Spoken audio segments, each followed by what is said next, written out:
that's where we started to hear what was happening in America. And that's why we were excited when we came to America with the Beatles, because all our music had come from there.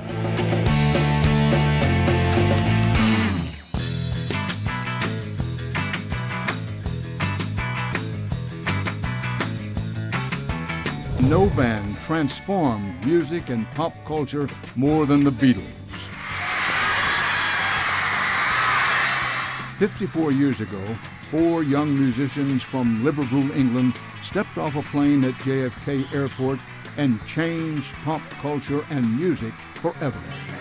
The Beatles' first appearance on the Ed Sullivan Show was a touchstone in American history that created a hysteria and awakened the spirit of a generation. John, Paul, George, and Ringo's disarming charisma and lovable wit alone would have made them stars. Well, that experience was great. As a musician, as an only child who suddenly had 3 brothers, 4 guys who really cared for each other, and we also made some great tracks. Well, there were all those stories at the time.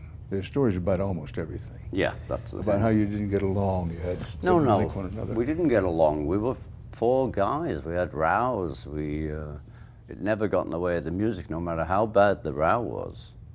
Once the counting, we all gave our best.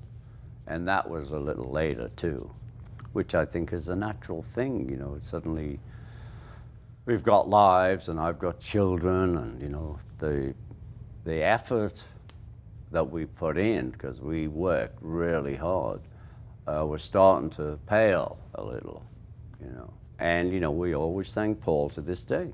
Because of Paul, who's the workaholic of our band, we made a lot more records than John and I would have made, say, you know.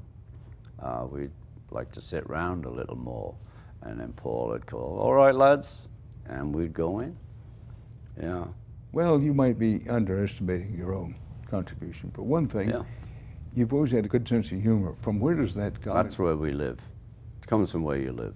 Liverpool it's humorous because it came from like working class and lower working class, so you had to laugh because you had nothing else really, you know. Do you agree with the assessment that some have made that what the Beatles represented was the breaking through of the voice of the working class worldwide, not just in Great Britain? Yeah, I think so. I think it was part of it, yeah.